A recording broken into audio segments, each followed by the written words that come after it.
స్వాగతం, సుస్వాగతం గాయత్రి జ్యోతిష్ కేంద్రానికి. నేను మీ వంశీ ఆస్ట్రో. శ్రీ వాల్మీకి విరచిత శ్రీమద్ రామాయణం అయోధ్యాకాండము 9వ సర్గ. ఒక అబద్ధాన్ని పదే పదే వల్లిస్తే అదే నిజం అనే నమ్మే పరిస్థితి వస్తుంది. ఇది ఏ ఒక్కరికి పరిమితం కాదు. విద్వాంసుల దగ్గర నుంచి నిరక్షరాస్యుల వరకు జరుగుతుంది. కైక విద్వాంసురాలు, దశరథుని భార్య కైకేయ దేశపు రాజకుమార్తె. కానీ మందర మాటలకు లోబడిపోయింది. రాముడు పుట్టినప్పటి నుండి రాముణ్ణి తన కుమారుని కన్నా ఎక్కువ గారాభంగా పెంచింది. రాముడు అంటే కైకకు ప్రాణం.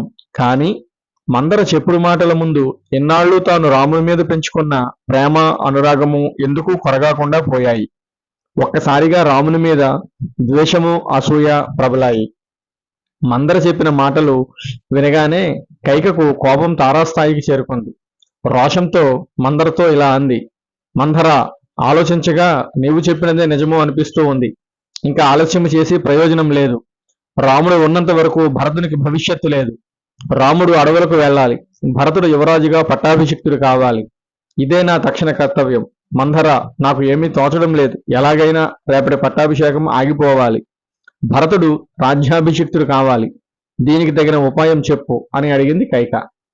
తన పాచిక పారినందుకు మందర లోలోపల సంతోషించింది. ఇందులో మందరకు లాభించింది ఏమీ లేదు. రాముడు పట్టాభిషేకం ఆగిపోతే మందరకు ఒరిగింది ఏమీ లేదు. కానీ మహారాణి కైక తన మాటకు విలువ ఇచ్చింది. అదే మందరకు 10,000. మందర రెచ్చిపోయి కైకతో ఇలా అంది: నా మాటలకు విలువ ఇచ్చినందుకు చాలా సంతోషంగా ఉందమ్మా. ఏ పని అయినా చెయ్యడం కష్టం, కానీ చెడగొట్టడం ఎంతసేపు. రేపు జరగబోయే పట్టాభిషేకము పటాపంచలు చేసే ఉపాయం ఒకటి చెబుతాను. సావధానంగా విను. అయినా నీకు తెలియదటమ్మా, నేను చెప్పాలా చెప్పు. నీకు అన్నీ తెలుసు. ఈ ముసలిదాన్ని పరీక్ష చేస్తున్నావు కదూ. అయినా అడిగావు కాబట్టి చెప్పాలి కదా అంది మందర. వెంటనే కైక తాను కూర్చున్న ఆసనము మీద నుండి లేచి మందర దగ్గరగా వచ్చింది. లేదే మందర, నాకు ఏ ఉపాయము తట్టడం లేదు. భరతునికి పట్టాభిషేకం జరగాలి. అది ఎలాగో చెప్పు అని అడిగింది కైక. దానికే వస్తున్నానమ్మా. నీవు ఒకసారి నాతో ఒక విషయం చెప్పావు, గుర్తుందా? అదేనమ్మా, దేవాసుర యుద్ధం జరిగింది కదా. అప్పుడు ఇంద్రుడికి సాయంగా నీ భర్త దశరథుడు కూడా వెళ్ళాడు. ఆయనతో పాటు నువ్వు కూడా వెళ్ళావు. మీరంతా దండకారణ్యంలో నివాసం ఉన్న తిమిరధ్వజుడు అనే రాక్షసుని మీదకి యుద్ధానికి వెళ్ళారు. ఆ అసురుడు మాయావి. దేవతలందరినీ ఓడించాడు. ఇంద్రునితో కూడా యుద్ధం చేశాడు. పగలంతా యుద్ధం చేసిన దేవతలు రాత్రి గాయాలతో విశ్రాంతి తీసుకుంటున్నారు. నిశాచరులైన రాక్షసులు రాత్రికి రాత్రి దేవతలను ఊచకోత కోశారు. అప్పుడు దశరథ మహారాజు ఆ అసురులతో యుద్ధానికి దిగాడు. కానీ రాక్షసులు దశరథుని ఒళ్ళంతా తూట్లు పడేటట్టు కొట్టారు. నీ భర్త కింద పడిపోయి స్పృహ కోల్పోయాడు.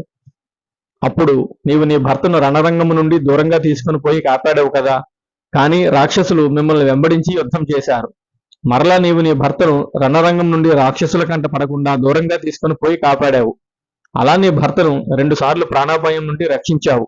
నీవు చేసిన మహోపకారమునకు నీ భర్త దశరథుడు ఎంతో సంతోషించాడు. నీకు 2 సార్లు ఆయన ప్రాణాలు కాపాడావు కాబట్టి నీకు 2 వరాలు ఇస్తాను అని అన్నాడు.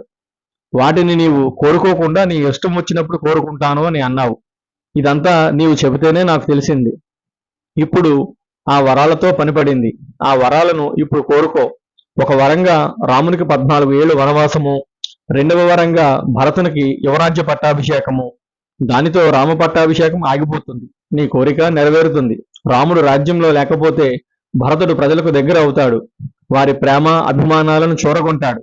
అయోధ్యావాసులు భరతుని తమ ప్రభువుగా అంగీకరిస్తారు. రాముణ్ణి మరిచిపోతారు. భరతుడు రాజుగా స్థిరపడతాడు. నీవు రాజమాతగా వెలిగిపోతావు. ఇది పథకము.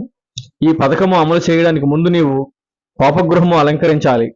మాసిన వస్త్రములు కట్టుకొని తలకు కట్టుకొని నేల మీద పడుకోవాలి. కొంచెం కష్టమే అయినా తప్పదు కదా. దశరథుడు నీ దగ్గరకు వచ్చినప్పుడు పెద్ద పెట్టుని ఏడ్చి గోల చెయ్యాలి. ఆయన వంక చూడను కూడా చూడకూడదు, మాట్లాడకూడదు. ఆయన మాట్లాడించిన ఎడమొహం పెడమొహంగా ఉండాలి. నువ్వు అంటే దశరథునికి ఎంతో ప్రేమ, అభిమానము. నీ కోసం ఏం చేయమన్నా చేస్తాడు. ఆఖరకు నిప్పుల్లో దూకమన్నా దూకుతాడు. నువ్వు బాధతో ఉంటే చూడలేడు. నువ్వు ఏమి అడిగినా ఇస్తాడు. తుదకు తన ప్రాణాలు ఇవ్వమన్నా సంతోషంగా ఇచ్చేస్తాడు. ఈ అవకాశాన్ని సద్వినియోగం చేసుకో. దేవాసుర యుద్ధంలో నీకు ఇస్తానన్న 2 వరాలు ఇప్పుడు అడుగు. నీకు మణులు, రత్నాలు, ఆభరణాలు ఇస్తానని ప్రలోభ పెడతాడు. కానీ వాటికి ఆశపడవద్దు. 2 వరాలు జాగ్రత్తగా కోరుకో. మొదటి వరం రాముణ్ణి 14 సంవత్సరములు అరణ్యవాసమునకు పంపడము. రెండవ వరముగా భరతుణ్ణి యువరాజుగా పట్టాభిషిక్తుని చేయడము. రాముడు రాజ్యంలో ఉంటే నీ కుమారుణ్ణి ఎవరూ రాజుగా అంగీకరించరు. రాముడు అడవులకు వెళితే క్రమక్రమంగా భరతుడు రాజుగా వేళ్ళూనుకొని స్థిరపడతాడు. రాముడు వనవాసమునకు వెళ్ళడం ఒక వరంగా కోరాలి. లేకపోతే రాముడు అయోధ్యలోనే ఉండే ప్రమాదం ఉంది. రాముడు వనములకు వెళితే ప్రజలు రాముణ్ణి మరిచిపోతారు. నీ కుమారుడు భరతుణ్ణి రాజుగా అంగీకరిస్తారు. రాముడు ఒకవేళ వనవాసం నుండి తిరిగి వచ్చినా భరతుడు రాజ్యము ఈయుడు. కాబట్టి ముందు రామ పట్టాభిషేకమును ఆపించవలెను అని మందర కైకకు 1కి 10 సార్లు చెప్పిందే చెప్పి నూరుపోసింది. మందర దుర్బోధలు బాగా తలకెక్కాయి కైకకు. తన కొడుకు భరతుడు అప్పుడే యువరాజు అయినట్టు కలలు కంటోంది. తన శ్రేయస్సు కోరి ఎంతగా తనకు ఆలోచనలు చెప్పిన మందరను మనసులోనే అభినందించింది. ఆహా మందర, నీకు ఎన్ని విషయాలు తెలిసే, నాకు ఎన్ని మంచి విషయాలు చెప్పావు. నీకు ఇన్ని తెలివితేటలు ఉన్నాయని నాకు ఇంతవరకు తెలియదు. నీ మేలు ఎన్నటికీ మరువలేను మందర. అసలు నువ్వు చెప్పకపోతే నాకు మహారాజు మనసులో ఏముందో తెలిసి ఉండేది కాదు. నీవు రూపానికి కుబ్జవే కాని బుద్ధిలో బృహస్పతివి. నువ్వు చెప్పినట్టు రాముడు అడవులకు పోయి నా కొడుకు భరతుడు రాజైతే నీ ఒళ్ళంతా బంగారు తొడుగు వేయిస్తానే. నువ్వు నాకు ఎలా సేవలు చేస్తున్నావో ఇతర దాసీల చేత నీకు అలా సేవలు చేయిస్తాను. ఆ కౌసల్య దాసీలను చూసి అసూయపడేలా చేస్తాను అని మందరను పొగిడింది.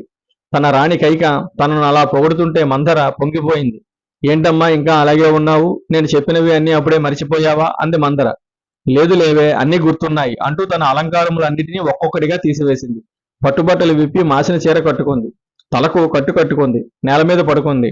మందర, రాజుగారు వస్తే ఇలా చెప్పు, భరతుడు రాజైనా కావాలి, లేకపోతే నేను చావనన్నా చావాలి.